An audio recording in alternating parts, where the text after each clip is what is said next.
long before gym memberships, fitness trackers, calorie counting, and home workout apps. Many people in Britain stayed naturally fit without ever thinking about exercise. They didn't jog for fun, lift weights, or track their steps. Yet obesity was rare, stamina was higher, and daily life kept bodies moving from morning until night. In this video, we explore the strange, forgotten, and surprisingly effective everyday habits that kept Brits fit in the past. These were not health trends or lifestyle choices, they were simply part of ordinary life in Britain, from the 1940s through the 1970s. Most families didn't own cars, which meant walking was unavoidable. People walked to work, to school, to the shops, to the pub, and back again, often several times a day. This wasn't a leisurely stroll. It was a purposeful march against the clock and the weather. The rise of multi-story council flats after the war introduced another form of constant movement. Daily stair climbing. Lifts were often slow, unreliable, or non-existent, so residents thought nothing of hauling themselves and their belongings up several flights of stairs multiple times a day. Shopping was another hidden workout. With no home deliveries, no plastic bags, and often no trolleys, groceries were carried home by hand in string bags or baskets, sometimes over long distances. The weekly shop wasn't a single trip in a car, but a series of smaller, more frequent journeys on foot, each one a test of grip strength and endurance. The world of work was profoundly different, with manual labor being the norm for a huge portion of the population rather than desk-based jobs. Factories, workshops, and construction sites demanded physical strength and stamina day in and day out. Even for those in less strenuous roles, standing for long hours at factory or shop jobs was common. For many, the commute itself was a workout. Cycling to work was a practical choice, done in ordinary clothes, not specialized sports gear. Cyclists navigated traffic without helmets or fitness trackers, their focus purely on getting from A to B. This was transport, not training. Public transport also involved lots of walking to and from bus stops and train stations, often followed by standing for the entire journey in a crowded carriage or bus. Life at home was a constant source of physical activity, long before the convenience of modern appliances. Gardening was often a necessity for supplementing the family's food supply, not just a relaxing hobby. This meant digging allotments by hand year-round, turning soil, planting seeds, and harvesting vegetables in all conditions. The simple act of doing the laundry was a formidable task. Washing was hung outside in all weather, requiring repeated trips to the garden with a heavy basket.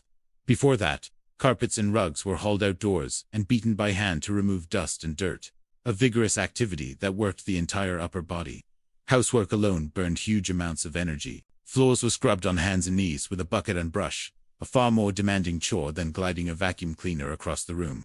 Clothes were hand-washed in a sink or a twin tub long before automatic machines became common, a process of scrubbing, wringing, and rinsing that required considerable effort.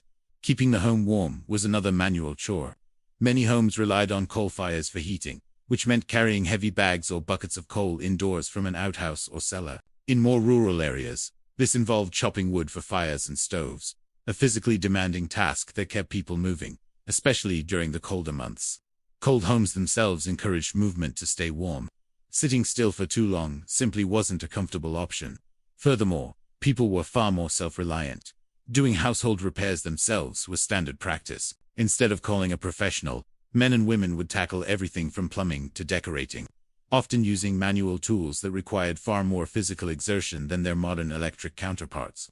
DIY decorating without power tools meant sanding walls, sawing wood, and painting ceilings by hand, all of which constituted a significant workout.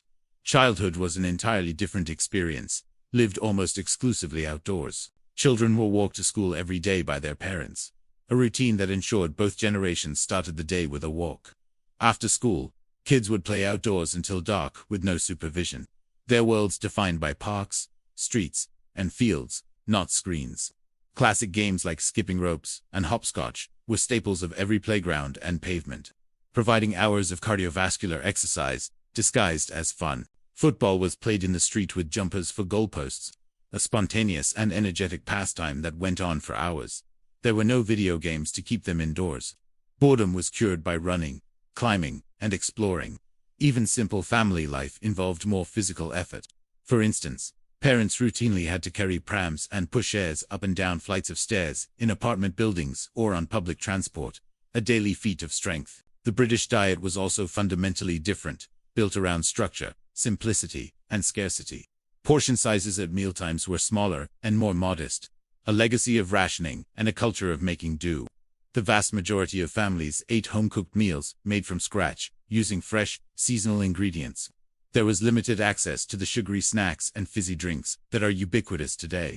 These items were considered treat foods, reserved only for weekends or special occasions, like birthdays and holidays. The concept of constant snacking between meals simply didn't exist. If you were hungry, you waited for the next meal. Instead of high-calorie soft drinks, people drank water, tea, or milk, hydrating without consuming empty calories. Even social life was more active. A trip to the pub often meant walking to the local rather than driving, and once there, entertainment came from active pub games like darts and skittles, which involved standing, walking, and social interaction, not just sitting. This active lifestyle was woven into the very fabric of the week. Weekends were not for binge-watching television, but for getting things done. Many families had a routine of washing the car by hand every weekend, a thorough job involving buckets, sponges, and a lot of elbow grease. Even school life involved more physical work, with pupils often given manual school chores like cleaning classrooms, tidying the playground, or helping to maintain school grounds. The entire rhythm of life was different. People generally followed a regular routine and had early bedtimes, which supported physical recovery and overall health. With less screen time, there was simply more time for physical boredom to set in, prompting people to get up and do something, whether it was a household chore or a walk to the corner shop. Weekends and holidays were also opportunities for movement. Weekend hikes and countryside walks were a popular and affordable way for families to spend time together, exploring the natural beauty of the British landscape. When it came to vacations, many opted for walking holidays in places like the Lake District or the Scottish Highlands instead of luxury travel, spending their time off being physically active. All of this activity, from carrying coal to beating carpets, from walking to school to playing street football, was done without a second thought. It was simply life. This was staying active without ever calling it exercise, a strange and forgotten world where fitness was an unconscious byproduct of the daily grind. They didn't need a gym because their world was the gym, and every day was a workout.